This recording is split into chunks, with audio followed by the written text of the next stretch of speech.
Good morning, good afternoon, good evening, wherever you are. My name is AS and welcome to my YouTube channel. There seems to be a degree of underappreciation for a certain type of platform where you can play video games. I've seen countless top 10 video games of the year, the decade, or all time, and most of the candidates can only be experienced on home consoles or computers.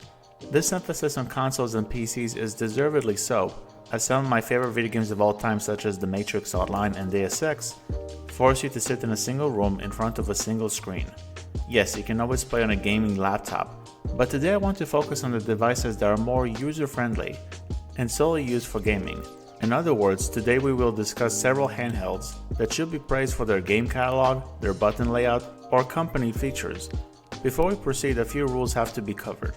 First, I've only had experience with 7 handhelds, which is why I'm keeping this ranking to a specific number.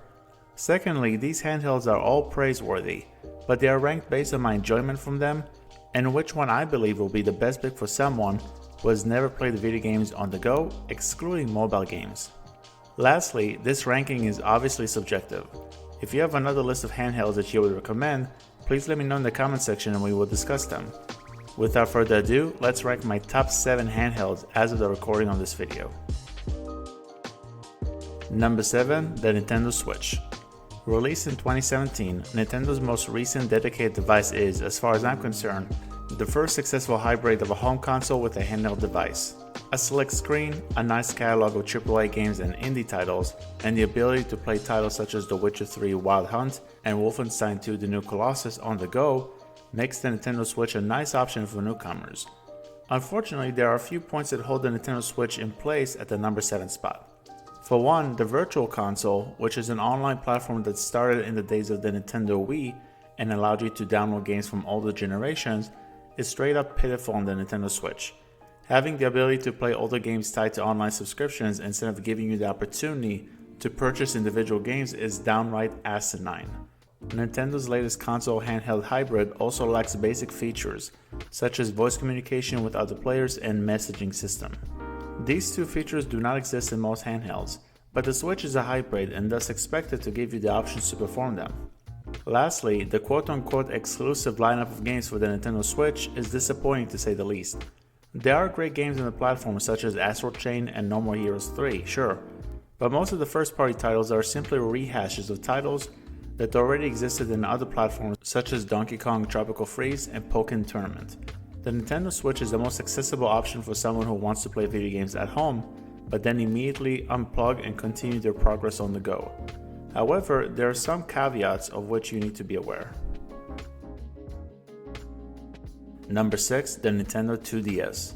Released in 2013, the Nintendo 3DS would have been on the list had it not been for the gimmick that is at the center of its name, 3D. Although I was mesmerized by it as a child, 3D movies and video games nowadays serve more as a distraction than an enhancement to the gameplay experience. As a result, I decided to replace the Nintendo 3DS with the Nintendo 2DS, which offers the same capabilities and games as the 3DS, minus of course, the projection of 3D visuals. Let's talk about why the 2DS is on this list. Great control layout despite the design of the handheld. The ability to play Nintendo 3DS and Nintendo DS games, the latter of which has an enormous catalog. A virtual console similar to the Nintendo Wii, which, funny enough, is absent from the number 7 spot on this list. I still own and play the Nintendo 2DS till this day, and I will continue to do so for the foreseeable future. If I had to name a couple of game recommendations, they would include Dragon Ball Z Extreme Butoden, which pays tribute to the old school Butoden titles on the Super Nintendo, and Super Mario 3D Land, which gives you a wonderful taste of the 3D Mario games like Super Mario Galaxy. The Nintendo 2DS's odd design is the only part that holds it back from true greatness, but you really cannot go wrong with the purchase of a Nintendo 2DS. Number 5, the PlayStation Vita. The PlayStation Vita could have easily been the best handheld device ever made.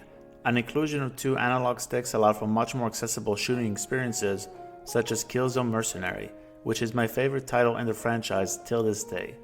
A beautiful and slick screen. A couple of touch screens that implement unique gameplay mechanics. A thick, and I mean thick, catalog of games. In fact, titles are still being released for it to this day, even though it came out in 2012. They're indies, but it's cool to see that support is still alive and kicking from small developers. Sadly, there are two issues that surfaced during a discussion about the PlayStation Vita that ultimately led to discontinued support by AAA developers and Sony themselves. On one hand, the Vita allows you to play PlayStation 1 and PlayStation Portable games. However, the roster of available PlayStation 1 and PlayStation Portable games on the latest handheld from PlayStation is incomplete. Why can I not play the PSP version of WWE SmackDown vs. Raw 2006 on the Vita? Why can I not play the PlayStation 1 version of Tekken 3 on the Vita? It is a shame, but it is not a deal breaker. What is a deal breaker though is the memory sticks. A 64GB memory card, which would allow you to install a bit more than 5 AAA Vita games on it, would cost you almost as much as the Vita itself. The prices of official memory cards from Sony for the PlayStation Vita were utterly ridiculous, and quite honestly, a boneheaded decision by Sony. The PlayStation Vita is a very fun handheld to own, with the best game on it being Persona 4 Golden. Nevertheless, prepare to spend a chunk of money on it if you want to start collecting for it, in addition to throwing cash at Sony for an overpriced memory card. Number 4. The Game Boy. The only handheld that was released before I was born, 1989 to be exact, the original Game Boy was truly a revolutionary handheld for its time and one that paved the way for Nintendo's dominance in the handheld market. Exceptional display of sprites, a list of classic titles that showcase Nintendo's prowess in focusing on their intellectual IPs such as Metroid and Zelda. Nice sound design for all of its games. I did experience some issues when it comes to playing the original Game Boy at night, but it only encouraged me to go to sleep and wake up the next day to play amazing games like Super Mario Land and Pokemon Yellow. The latter was very special to me, as I remember my attempt to collect every Pokemon and using a certain type of cable to battle my cousin. The original Game Boy will always have a place in my heart, and although the next 3 picks are preferable as a whole, I will not need an excuse on any day to turn on my Game Boy and experience greatness. Number 3. The Game Boy Advance. Nintendo's Game Boy and Game Boy Color set the bar for the handheld devices, but the Game Boy Advance naturally surpasses them in every conceivable way. The number of absolute bangers in the Game Boy Advance is awe-inspiring. My 2 favorites being Mario & Luigi Superstar Saga and Dragon Ball Z Boo's Fury. The colors that are shown on screen are gorgeous from a device that was released in 2003. Furthermore, you can play Game Boy Color games on the Game Boy Advance, increasing the list of available titles. The controls add to the ones that were present on the Game Boy Color. The Game Boy Advance encompasses the majority of my childhood to a T, and if you do not have a lot of money on standby, the Game Boy Advance is an excellent, affordable handheld to pick up immediately and understand why it has a high spot on my list. Number 2. The PlayStation Portable. Released in 2005, the PlayStation Portable is my favorite handheld device from PlayStation. It is not perfect, as the loading times can be long and the UMD disc format stopped it from truly blowing our socks off. Fortunately, the positives undeniably outweigh the negatives. An exciting list of games like NBA Street Showdown and of course, Crisis Core Final Fantasy VII. The ability to play old school PlayStation 1 games like Disney's Hercules and Metal Gear Solid. The opportunity to watch movies, albeit through the UMD disc format. The PlayStation Vita's reveal was exciting, but its status as a follow-up to the stellar PlayStation Portable amped up my anticipation even further. Number 1. The Nintendo DS. Although the PlayStation Portable was the first handheld that excited me through its visuals, its UMD format for its games limited what can be done with the hardware. The first Nintendo DS is less powerful than the PlayStation Portable, but what it lacks in graphical performance, it makes up for it with a unique gameplay mechanic with a stylus pen, 2 screens that give you a chance to interact with more in-game information, and an astonishing number of available titles. Speaking of which, the Nintendo DS allows you to play video games for the hardware itself, as well as the Game Boy Advance, aka my number 3 spot on this list. If you are looking for a bang for your buck, you really cannot go wrong with the original Nintendo DS.